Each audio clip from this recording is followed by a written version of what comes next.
How would you describe your relationship with your child, With my son, with your son? we have a very personal relationship. Me and him, one time or another, we didn't have that personal relationship. Now we do, because now I can communicate with him. I'm a role model now, something that I wasn't back then. He taught me a lot of stuff, and we both learning from each other now. It's like I watch him grow. He still got some bitter things in him, that he hate about himself, but then he brings it out, slowly in a nice way. Me and him communicates like if he was my brother now, which before I was running away from him, because he was going this way and I was going that way. What do you think has helped you the most to become a better father? Over the years, wow. I think this trip, him going to prison for this long time, really brought even the best of father out of me now, because now I'm learning how to love him. I'm learning how to be behind him, not give up on him. Even though he made some bad choices, I'm still there. Stuff that I never experienced. My parents, they was more or less, you go once, that's it. We ain't messing with you. You're on your own. I almost went on that road, that path of that, but it wasn't me.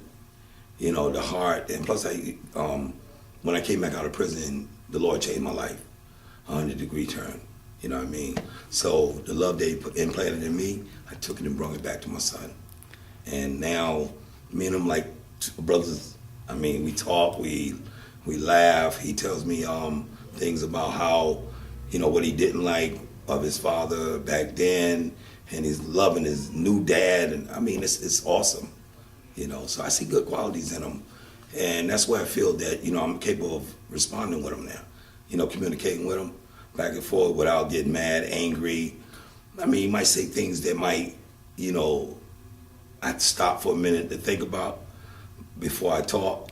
So, and a lot of times he tell me, Dad, just listen. So I sit back and listen. And if something don't sound right, then I wait till you finish talking. So me and him got a hell of a relationship right now. Even though he get in his little moves, because he don't want to be where he at. And I told him it's all good. How is being a grandfather, how has that changed? Wow. How you act as a father? Well, first time being a grandparent, I got two of them. I got a girl and a boy, and whoa. I mean, the love got even stronger. I mean, I discipline in a nice way, but I'm direct.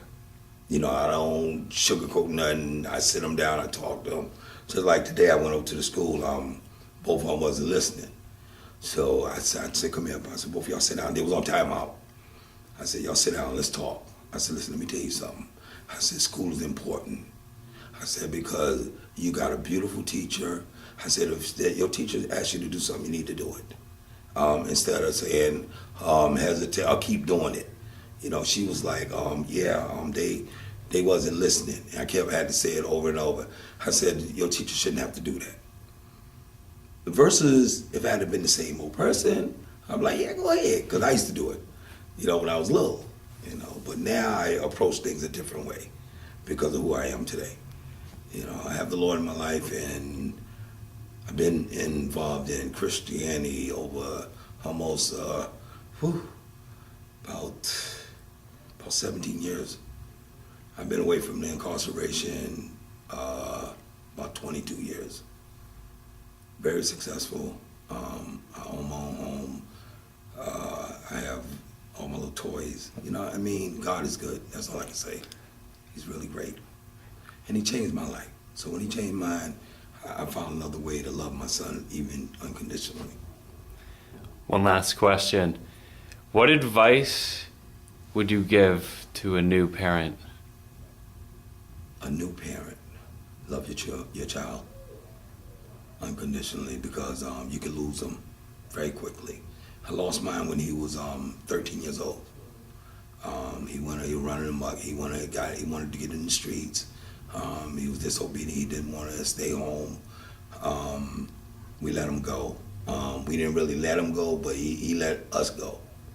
You know, we got hooked into the street life, and all us just went.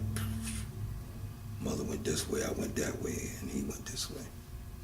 And you know, we watched him run.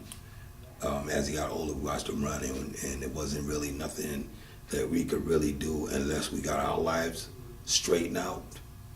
So that somewhat brought me to be a better father. It taught me how to love again, getting my life straightened out. It taught me how to focus. Anything that I want to do, I can go do it. People say, you can't do this, you can't do that. I can do anything. You know what I mean? I believe I can get involved in anything and do it. You know, so my son, and that's where he's at now, because he's going for his GED. And I told him, I said, listen, son, I said, you failed twice. I said, but that don't mean for you to stop. I said, keep going. You know what I mean? I said, sooner or later you're going to get it. He failed 2 out of 14. And because he failed it, because he wasn't good at math and social studies. I told him, I said, don't give up. I said, try it again. As a matter of fact, don't even put your head down. I said, pick it up. And I said, go back and do it again in them 2 areas. And so he said, Dad, I'm going back and get it. He said, before I get out of here, I'm going to have it. So I told him, okay. You know, and I told him there's rewards after you get things. You know, people, you know, you feel good about yourself. Not saying somebody blessing you, but when you succeed to finish something, it makes you feel good inside. You know what I'm saying? So I watched my life, you know, prosper. I mean, I went from crawling and just went up. And think my son, he's seeing this. He like, wow, Dad. I remember when you used to have these little raggedy cars. Now you got brand new cars. You got bikes. You got your own house. But I'm still that dad that was out there on the drugs, out there drinking, violence. But I'm still that same dad. Everything else changed about your dad.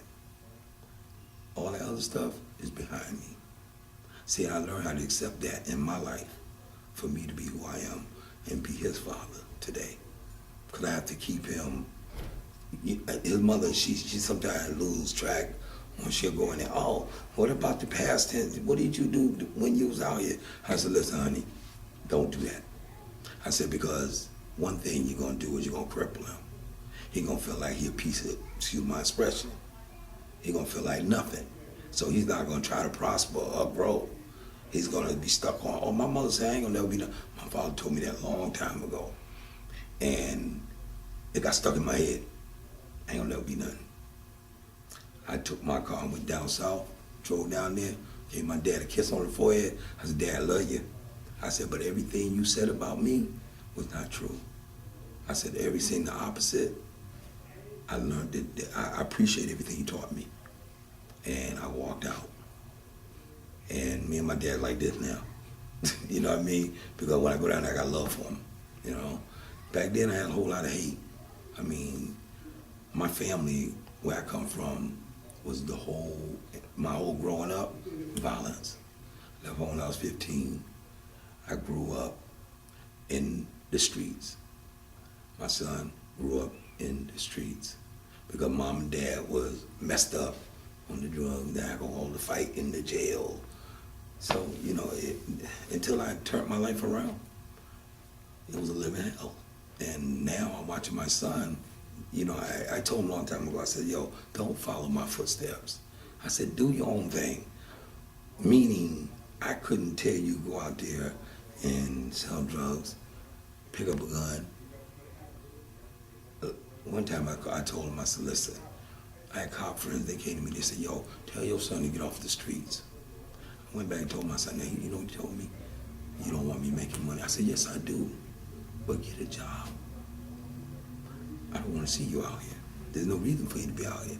We kept a roof over his head, kept food in the house, and he had clothes on his back. But that wasn't good enough. It wasn't coming fast enough. And being a kid, you want $100 in your pocket at 15 years old. You know, back then, $1,500, a lot of money. He was only 12, 10, 11, 12. So we lived it with it. So now me and him got a hell of a relationship now. My son is my best friend. When I go up there to visit him, me and his mother go up there now.